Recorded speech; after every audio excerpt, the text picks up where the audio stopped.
हम अपने आप को भूल जाते हैं। क्यों भूल जाते हैं? तो यहाँ पंडित दौलत राम जी आपसे चर्चा कर रहे हैं। वो कह रहे हैं, हे भव श्रावक, तुम अनादिकाल से भटकते हो, भटकते आए हो और भटकते ही रहोगे, कभी अपने बारे में चिंतन नहीं करोगे। तो उन्होंने अपने जीवन में कितना अच्छा उन्होंने जीवन जिया। पंडित दौलत राम जी ने कितना अच्छा जीवन जिया, जो अपने जीवन में उन्होंने कर्म भी किए और धर्म भी किए। ऐसा जीवन कोई बिरले लोग ही जिया करते हैं। पंडित बनारसी दास जी ऐसी पंडित बन गए क्या? उन्होंने कुछ अपने जीवन में लिखा है, कुछ अपने जीवन में जिया है, उन सूत्रों को अपनाया है, तब जाकर के वो पंडित जी बने। पहले तो समय में मुनिराज नहीं हुआ करते थे। मुनिराज को दर्शन करने के लिए हम सब जंगल में जाते थे। अगर जंगल में बाई चांस दर्शन हो जाए तो अहोभाग्य समझो, नहीं भी हो तो भी ठीक। लेकिन उस समय की स्थिति ऐसी हो गई थी, जब पंडित जी को संबंध चल रहा था, दौलत राम हुए, बनारसी दास हुए, जुगल किशोर आदि जो पंडित जी हुए, उनके समय में मुनिराजों के दर्शन नहीं हुआ करते थे। तो वो क्या करते थे अपने जीवन में? अपना ही वेश को वो मुनिराज की अवस्था बना लिया करते थे। जब सामायिक का समय होता था तो क्या करते थे? वो दर्पण को सामने रखते थे और मुनिराज का वेश अपना करके वो उस 6 डाला आदि ग्रंथ जैसे महाग्रंथों को लिखा करते थे। और आज हमारे सामने साक्षात मुनिराज भ्रमण कर रहे हैं, फिर भी हम उनकी विनय नहीं कर पाते हैं, हम उनकी आज्ञा का पालन नहीं कर पाते हैं, हम उनका अनुसरण नहीं कर पाते हैं। क्यों? क्योंकि हमारे अंदर में इतनी भूमिकाएं बैठी हुई हैं, इतने मन की आकांक्षाएं बैठी हुई हैं कि वो मन की आकांक्षाएं निकलती नहीं हैं। कि फिर क्या सोचते हैं, मुनिराज तो करते हैं, करने दो, लेकिन हमको जो करना है वो हम करेंगे। नहीं, आज आपके नगर में मुनिराजों का आना जाना इतनी सरलता से हो गया है कि आप बिंदास उनको ला सकते हैं, बिंदास उनको यहाँ पर धर्म प्रभावना करवा सकते हैं। लेकिन ये सारी समाज की व्यवस्था होती है, ये अपनी समाज समझे। और उस समय के मुनिराज हुआ करते थे, अगर दर्शन हो जाए तो दुर्लभ है और नहीं भी हो तब भी दुर्लभ है। तो ऐसे पंडित जियों ने अपने दर्पण के सामने मुनिराज का वेश धारण करके आदि आदि ग्रंथों को लिखा।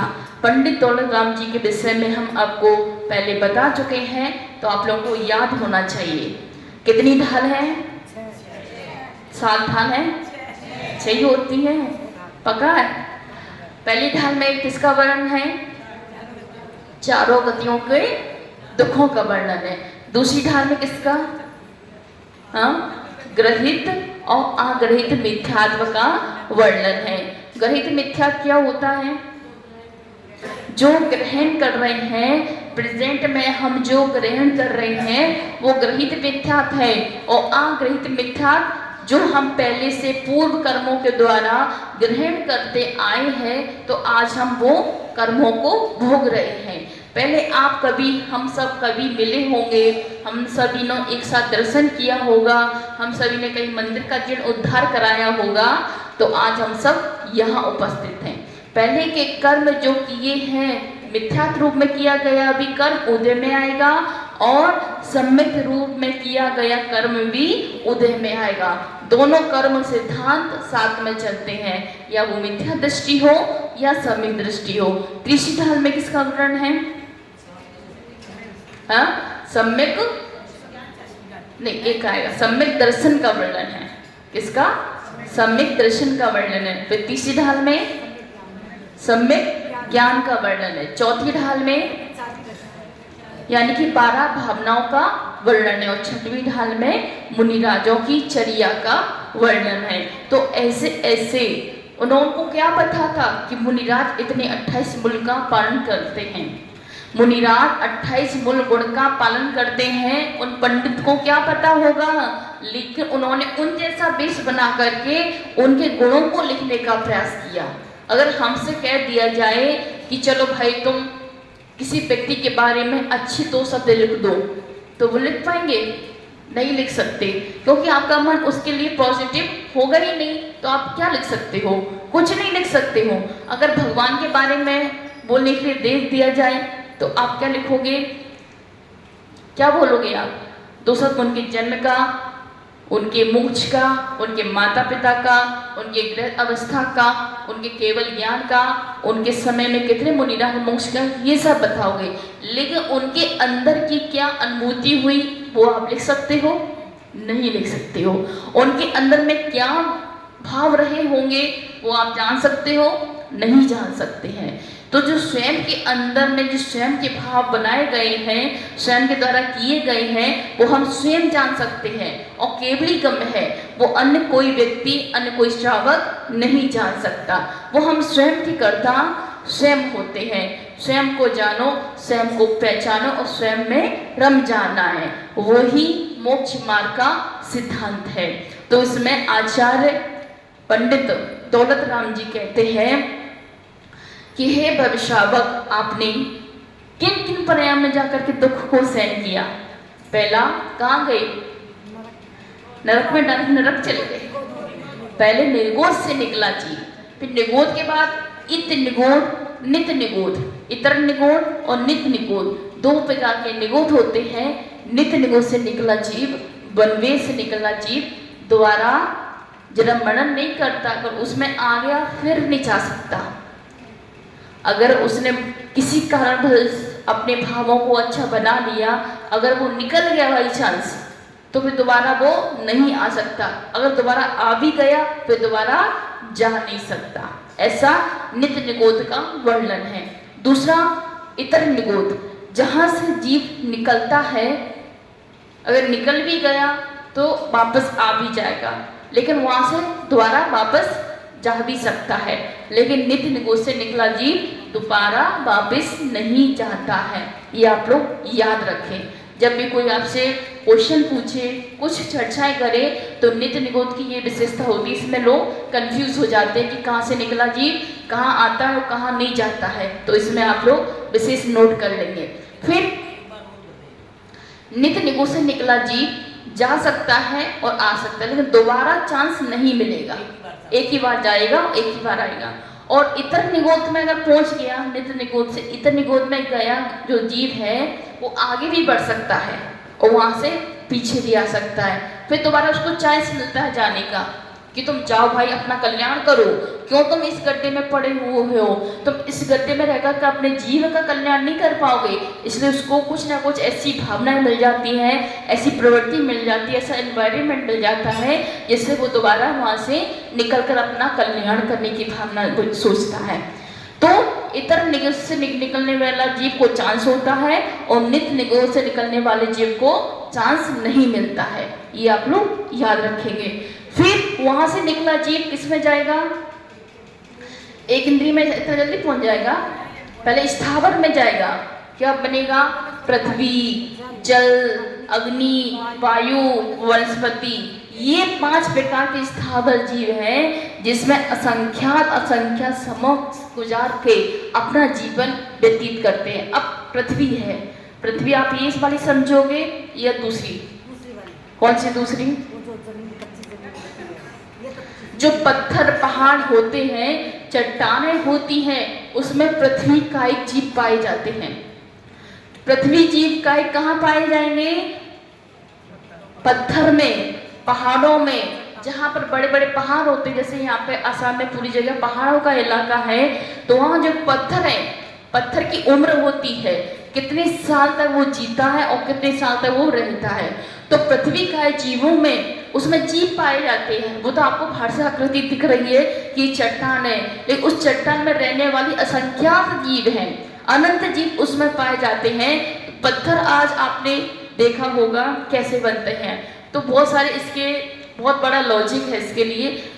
वैज्ञानिक लोगों ने इसके लिए रिसर्च भी किया कि ये पत्थर का निर्माण कैसे हुआ, ये पत्थर का निर्माण कैसे हुआ है। तो उसके लिए बहुत बड़ा प्रोसेस है कि नदी, तालाब, पृथ्वी मिट्टी, धूप, अग्नि सब मिलकर के वो पत्थर का निर्माण कार्य शुरू होता है। ये सारी क्रिया ऑटोमेटिकली होती हैं, ये हम मानव द्वारा नहीं बना सकते हैं। जैसे कि विदेश क्षेत्र में सारे आकृतिम जिन चैत्यालय हैं उनको किसी ने बनाया नहीं बनाया, उनको बनाने वाला आज तक कोई नहीं हुआ है। वो स्वतः अपने आप बनते हैं, बिगड़ते हैं, जो कुछ भी होता हो, उनका क्षति होता हो तो वो सब स्वयं जाने। लेकिन हमारे द्वारा निर्मित केवल भवन है, इमारतें हैं, बिल्डिंग है, जमीन है। यहाँ तो सब जमींदार हैं, सब क्या बनाते हैं, सड़कें बनाते हैं, सब बिल्डिंग बनाते हैं। तो जो कृत्रिम रूप से बनाते हैं वो हम सब मानव के द्वारा बनी होती हैं, और जो अकृत्रिम रूप से जो चैत्यालय बनते हैं वो सारे देवों द्वारा, सारे अनादिकाल से चले आते हैं। उनको ना कोई मिटाता है ना ही कोई बिगाड़ता है। तो उनकी विशालता को पढ़ने के लिए हम त्रिलोक प्रणति सार में उनका हम सार जान सकते हैं, कैसे इनकी परंपरा शुरू हुई है, कहाँ कितने चैत्यालय। अब नरकों का देखो, नरकों का ही तो वर्णन सुन कर रहे हैं। तो नरकों में 7,72,00,000 चैत्यालय हैं। भवनवासी में, भवनवासी देव जहाँ रहते हैं, नरक के 3 भेद हैं, खर भाग, पंख भाग, अबुल भाग। 3 भेद हो गए, जिसमें खर भाग में हमारे भवन, पहले नरक के 3 भाग हैं, खर भाग, पंख भाग और अबुल भाग। जिसमें पहले भाग में भवनवासी व्यंतर, 7 प्रकार के व्यंतर होते हैं, जिसमें राक्षस देव रहते हैं, और उसमें चैतन्यों की संख्या 70,70,72,00,000 चैतन्यों की संख्या है। अब उन चैतन्य में कौन रहता है, आप सोचोगे ना, कौन रहता है उसमें? उसमें भवन में श्री जिन विराजमान रहते हैं। जो भवनवासी के देव होते हैं वहाँ भवनों में भगवान की पूजा करने के लिए आते हैं, लेकिन वो भवनवासी देव असुर जाति के जो देव होते हैं वो दूसरे भाग में रहते हैं, पंख भाग में। जो उनकी मोटाई होती है, नरकों के बिलों की जो मोटाई होती है, पहला भाग कितना योजन का है? 16,000 योजन का है। फिर दूसरा भाग 84 लाख योजन का है। फिर तीसरा भाग 80,000 योजन का है। तो ऐसा तीनों भावों को मिला करके तो 1,84,000 योजन मोटा होता है।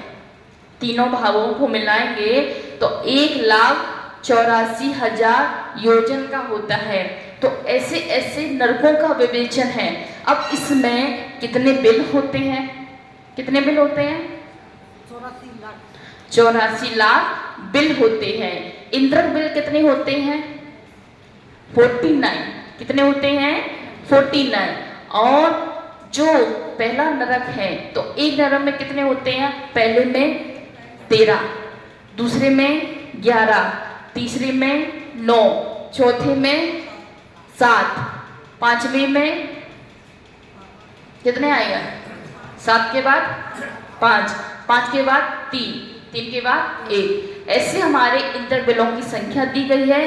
पूरा टोटल कितना है? 84 लाख बिल होते हैं। इन बिलों में ही उन नारकी जीवों की उत्पत्ति होती है। उस दिन आपको बताया था कि कैसे होते हैं उत्पाद बिल? लोमड़ी के जैसे, शेर के जैसे और हिरण, सियाह आदि के जैसे मुख वाले होते हैं। उनमें कितनी भयंकर बदबू आती है। जैसे एक कोई जीव, एक कोई किसी का श्रान जैसी बदबू आती है, गल जाता है, सड़ जाता है, वैसे उसमें बदबू आती है। अगर वहाँ का कण हमारे यहाँ धरती लोक में आ जाए तो उसकी बदबू से हमारे आधे लोग तो वैसे ही मरण को प्राप्त हो जाते हैं। वहाँ की बदबू, वहाँ की मिट्टी, वहाँ का उत्पाद सैया, उत्पाद बिल सैया नहीं होती है। तो ऐसे ऐसे उनका विवेचन है। तो यहाँ आज पंडित दौलत राम जी कहते हैं कि श्लोक याद किसी को है? सभी तो छेड़ाला पढ़ते हैं। आपको याद है विनोद भैया? और किसी को? सुनो। सिमरित रुदल जुग असी पत्र, फिर असी जो दे बिदारे तक मेरु समान लोई गल जाए, ऐसी सीति उणसता थाए। तो यहाँ पंडित दौलत राम जी क्या कह रहे हैं कि हे भविष्यवक्ता, पूजा कर लो, पाठ कर लो, विवेचन सुन लो, प्रवचन सुन लो, अभिषेक कर लो, स्वाहा कर लो, अर्घ्य चढ़ा लो, इतना ही है क्या? इससे भी ज़्यादा है। तो यहाँ पंडित दौलत राम जी कहते हैं कि पहले तो हमने नदी का विवेचन सुना था। नदी वहाँ कौन सी बहती है? वैतरणी नदी। उसमें क्या बहता है? मवाद, रथ और पीप और छोटे छोटे सूक्ष्म जीव उसमें हमारे शरीर को ऐसे करते हैं, ऐसे जैसे बिच्छू डंक मारता है वैसे वो सूक्ष्म जीव हमारे शरीर को वेदना देते हैं। उस वेदन से वो नार के जीव क्या करते हैं? इतने दुखों को प्राप्त हो जाते हैं कि वो अपना जीना भूल जाते हैं। हम तो यहाँ जी रहे हैं, हम तो यहाँ सांस ले रहे हैं, हमारे ऊपर कोई बंधन नहीं है, हमको कोई तकलीफ देने वाला नहीं है, फिर भी हम सुखी नहीं हो पाते हैं। हमारा सुख अपने आप में है, ना कि दूसरों के में। अगर दूसरों के सुख को लेकर के हम दुखी होंगे तो तुम्हारा संसार में रहना व्यर्थ है। अगर हम दूसरों के दुख को लेकर के, दूसरों के सुख को लेकर के अपने मन में तकलीफ पैदा करते हैं, धूप तो सभी खाते हैं, लेकिन धूप में वही चलना चाहेंगे जो अपने जीवन में इमारत को रचते हैं। धूप में वो वही लोग चलना चाहेंगे जो अपने जीवन में इमारत को रचते हैं। जीवन तो हर कोई जीता है, लेकिन इमारत कोई नहीं बना सकता। इमारत बनाने के लिए जीवन के मूल्यों को समझना जरूरी है। वो नाम के जीव उन दुखों को सहन करते हैं, लेकिन अपने मुख से, शब्दों से कुछ नहीं कह सकते हैं। तो यहाँ पंडित दौलत राम जी ने कहा है, सेमर तरु, यानी कि सेमर के वृक्ष जो वहां होते हैं, किस प्रकार के वृक्ष होते हैं? क्या नाम है वृक्ष का? सेमर। ठीक है। दल जुत पत्तों वाले 80 पत्र ज्यों तलवार की धार, तलवार की धार होती है उसकी भांति वहां वृक्ष के पत्ते होते हैं। 80 त्यों तलवार की भांति देह यानी शरीर को बिदारे चीर देते हैं। तत्र वहां मेरू के समान, मेरू देखा है ना सभी ने? कितने मेरू होते हैं? 5। कौन कौन से? विजय, वैजयंत, नहीं गलत है, विजय, अचल, विद्युतमाली, मंदार और सुदर्शन, ये 5 प्रकार के मेरू होते हैं। इन मेरू की क्या विशेषता होती है अभी बताएं क्या? टाइम तो बहुत हो जाएगा। हाँ, आकृतिम मेरू होते हैं, इनको कोई नहीं बनाता। इसमें 4 वन होते हैं। मेरू में 4 वन होते हैं। पहला वन नंदन वन, दूसरा वन सोमनस वन, तीसरा वन भद्रसाल वन, चौथा one Panduk one. Panduk one की विशेषता ये होती है जहां पर भगवान को ले जाकर सौदम इंद्र पांडुशिला पर अभिषेक करता है। उसी पांडुशिला पर अभिषेक करता है जहां भगवान जब गर्भ से आते हैं, जन्म हो जाता है, उसकी माँ को मायावी निद्रा में सुला दिया करते हैं और सौदम इंद्र अपने हाथों से बालक को ले जा करके पांडुशिला में विराजमान करते हैं और क्षीर सागर के जल से भगवान का नमन करते हैं। वह पांडुशिला हमारी सुमेरु पर्वत के ऊपर पांडुशिला 44 योजन की होती है। 1 लाख योजन का मेरु पर्वत होता है। 1 लाख मेरु में, 1 लाख योजन में चूलिका भी होती है, वन भी होते हैं और भगवान के चैत्यालय भी होते हैं और पांडुशिला होती है। तो चारों दिशाओं में रहने वाले तीर्थंकर की वहां पर 4 पांडुशिला बनी है। पांडुकंबला, रक्तकंबला, पांडुशिला और कौन सा? रक्तशिला। ऐसी 4 प्रकार की शिलाएं होती हैं। पूर्व दिशा से आने वाले तीर्थंकर पूर्व दिशा में जो विद्यमान है शिला, वहां पर उनका अभिषेक होता है। पश्चिम दिशा से आने वाले तीर्थंकर की पश्चिम दिशा में जो शिला है वहां पर उनका क्षीर सागर से अभिषेक होता है। ऐसे चारों दिशाओं से तीर्थंकर आने वालों की वहां पर पांडुशिला बनी है। ये विशेषता होती है अगर एक तीर्थंकर भगवान के सामने दूसरे तीर्थंकर भगवान का अभिषेक नहीं होता है, वो अपने शासन काल में अपने राज्य में एक ही रहते हैं। उनके सामने दूसरे तीर्थंकर का अभिषेक नहीं होगा और उनके सामने दूसरे भगवान अभिषेक नहीं होगा। ये विशेषता होती। अब यहाँ पर एक समय में यहाँ 10 लेडीज पूजा कर लेती हैं, लेकिन आप एक समय में यहाँ सब भगवान का अभिषेक कर लेते हो, लेकिन वहाँ ऐसी खासियत है कि एक समय में केवल एक ही तीर्थंकर भगवान का पांडुशिला पर अभिषेक होता है। फिर अपने ये पांडुशिला का विस्तार हो गया है, फिर और भी इसमें खुलासा है, तो अभी समय को देखते हुए हम चर्चा करेंगे। फिर यहाँ कहते हैं से मेरु समान, मेरु पर्वत के बराबर लोहे यानी कि लोहे का गोला गल जाए, शीत यानी ठंड, उष्णता यानी गर्मी थाई होती है। तो वहाँ नरकों में अब ठंडी गर्मी का वर्णन कर रहे हैं। या तो हम यहाँ ठंडी भी देख लें और गर्मी भी देख लें, और इतनी गर्मी देखेंगे कि यहाँ से गर्मी कोई दूसरी जगह हो ही नहीं सकती है, इतनी गर्मी होती है यहाँ। लेकिन नरकों की भी विशेषता है कि नरक में जहाँ ठंड है ना, वहाँ इतनी ठंड होगी कि बेचारे वो ठठोर के अपने शरीर को उस नदी में भी डालने, जैसे खून आदि पक जो बहता है उस नदी में भी गिर जाते हैं, तब भी उनकी जो ठंड है, शीत है, वो कम नहीं होती है। और इतनी गर्मी होती है कि जो सुमेरु पर्वत है वो जैसा लोहे का पिंड अगर बन जाए गल भी जाता है। 1,00,000 योजन का सुमेरु पर्वत है, उसका एक लोहे जैसा पिंड बना लिया जाए और गर्मी के कारण इतना पिघल जाता है कि कुछ उसकी अनुमान नहीं लगा सकते हैं। ऐसे वहाँ गर्मी पड़ती है, इसी प्रकार से सर्दी पड़ती है। जब उन नरकों में अनेक सेमर के वृक्ष हैं जिनके पत्ते तलवार की धार के समान हैं। अपने यहाँ जो वृक्ष हैं, जो हरियाली है, कितनी सॉफ्ट है, कितनी आनंद देने वाली है, लेकिन वहाँ की जो वनस्पति है इतनी तीक्ष्ण है जैसे तलवार की धार हो, जैसे तलवार की धार हो, उस जैसी वहाँ लताएं होती हैं, वैसे वहाँ वृक्ष होते हैं। लेकिन हमारी लताएं, हमारी वृक्ष कितना आनंद देती है। अगर वहाँ आप लेट भी जाएं, जैसे बिहार करते हैं, बिहार के समय चलते चलते रास्ते में थक जाते हैं, थोड़ा सा रेस्ट करते हैं, तो वहाँ शीतल छाया में, मंद मंद हवा में इतना आनंद आता है कि उसकी अनुभव नहीं बता सकते हैं। वो शीतल छाया नरकों में मिलेगी क्या? नहीं मिलेगी। उन नरकों में मिलने वाली नहीं है। वो बेचारे उन दुख दर्द को सहते सहते अपने जीवन में, उनका कौन सा शरीर होता है? वैकृत शरीर को दुख होता है क्या? नहीं होता है।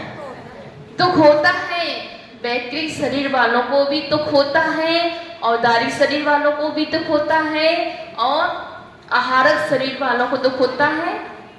उनको दुख नहीं होता। वो किसके होता है आहारक शरीर? छठे गुण स्थान वर्ती मुनिराजों के आहारक शरीर होता है, जिसमें उनके मन में शंका होती है। तो वो क्या कहते हैं? मुनिराज बैठे हैं ध्यान में, और उनके मन में चिंतन हुआ कि हमको समय शिखर की तीर्थ यात्रा के लिए जाना है। तो उनके अंदर से पुतला निकलता है, आहारक शरीर निकलता है। तो वो आहारक शरीर जा करके उस तीर्थ यात्रा को पूर्ण करके उसी शरीर में वापस आ जाता है। तो ऐसे आहारक शरीर का विवेचन है। 5 प्रकार के शरीर होते हैं। पहला शरीर औदारिक शरीर, दूसरा वैकृत। आप लोग भी बोलो, पहला शरीर औदारिक। क्या है? औदारिक। दूसरा वैकृत, तीसरा आहारक, चौथा तेजस, पांचवा कारमान। जो तेजस और कारमान शरीर है वो हर एक व्यक्ति के पास है। तेजस यानी कि तेज देने वाला, क्रांति देने वाला, जिसके चेहरे पर क्रांति ऑटोमेटिकली रहती है। चाहे वो काला से काला व्यक्ति क्यों ना हो, उसके शरीर में तेज होगा। श्यामला व्यक्ति क्यों ना हो, उसके शरीर में तेज अवश्य होगा। और कारमान शरीर यानी कि कर्म परमाणुओं से बना हुआ शरीर। आपके अंदर कर्म परमाणु बैठे हैं क्या? बैठे हैं। किस रूम में बैठे हैं? 8 कर्मों में बैठे हैं। 148 उत्तर प्रकृतियों के भेद में आपके अंदर वो कण परमाणु विद्यमान है। ये 2 शरीर हर किसी व्यक्ति के, हर किसी त्रियंच के, हर किसी नारकी के, हर किसी देव पर्याय में सभी में पाया जाता है। लेकिन जो आहरक शरीर है वो केवल मुनिराज के ही निकलता है। और हम सबका शरीर क्या है? औदारिक शरीर, जो सप्त धातुओं से निर्मित होता है। वैकृत शरीर किन किन के होता है? देव और नारकियों के वैकृत शरीर होता है। औदारिक शरीर हमारे त्रिंचों मनुष्यों के होता है।